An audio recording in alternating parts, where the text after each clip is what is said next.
ಗೋವಾದ ನೈಟ್ ಕ್ಲಬ್ನಲ್ಲಿ ಅಗ್ನಿ ಅವಘಡ ಸಂಭವಿಸಿ 25 ಮಂದಿ ಸಾವನ್ನಪ್ಪಿದ ಹಿನ್ನೆಲೆಯಲ್ಲಿ ಥೈಲ್ಯಾಂಡ್ಗೆ ಪರಾರಿಯಾಗಿದ್ದ ಗೋವಾದ ರೋಮಿಯೋ ಲೇನ್ ನೈಟ್ ಕ್ಲಬ್ ಮಾಲೀಕರಾದ ಸೌರಭ್ ಮತ್ತು ಗೌರವ್ ಲೂಥ್ರಾ ರೋಮಿಯೋ ಲೇನ್ ಅವರನ್ನು ಪೊಲೀಸರು ಬಂಧಿಸಿದ್ದಾರೆ. ಘಟನೆಯನ್ನು ಗೋವಾ ಪೊಲೀಸರು ಗಂಭೀರವಾಗಿ ಪರಿಗಣಿಸಿದ್ದು, ದುರಂತದ ಬೆನ್ನಲ್ಲೇ ವಿದೇಶಕ್ಕೆ ಪರಾರಿಯಾಗಿದ್ದ ಮಾಲಕರಾದ ಸೌರಭ್ ಮತ್ತು ಗೌರವ್ ಲೂಥ್ರಾ ರೋಮಿಯೋ ಲೇನ್ ವಿರುದ್ಧ ಬ್ಲೂ ಕಾರ್ನರ್ ನೋಟಿಸ್ ಜಾರಿ ಮಾಡಲಾಗಿತ್ತು. ಲೂಥ್ರಾ ಸಹೋದರರ ಒಡೆತನದ ಗೋವಾದ ವ್ಯಾಕೇಟರ್ ಪ್ರದೇಶದಲ್ಲಿರುವ ರೋಮಿಯೋ ಲೇನ್ ರೆಸ್ಟೋರೆಂಟ್ ಅನ್ನು ಕೆಡವಲಾಗಿತ್ತು. ಗೌರವ್ ಲೂಥ್ರಾ ಮತ್ತು ಸೌರಭ್ ಲೂಥ್ರಾ ಇದರ ಮಾಲೀಕರಾಗಿದ್ದಾರೆ.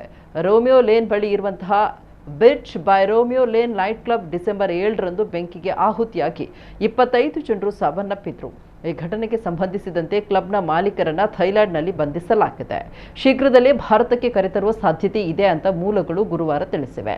ಹೊಸ ವರ್ಷದ ಆಚರಣೆಗಾಗಿ ಹೆಚ್ಚಿನ ಸಂಖ್ಯೆಯ ಸ್ಥಳೀಯರು ಮತ್ತು ವಿದೇಶಿಯರು ಗೋವಾಕ್ಕೆ ಆಗಮಿಸ್ತಾ ಇರುವ ಸಮಯದಲ್ಲಿ ಗೋವಾ ನೈಟ್ ಕ್ಲಬ್ ಬೆಂಕಿ ದುರಂತ ಸಂಭವಿಸಿದೆ.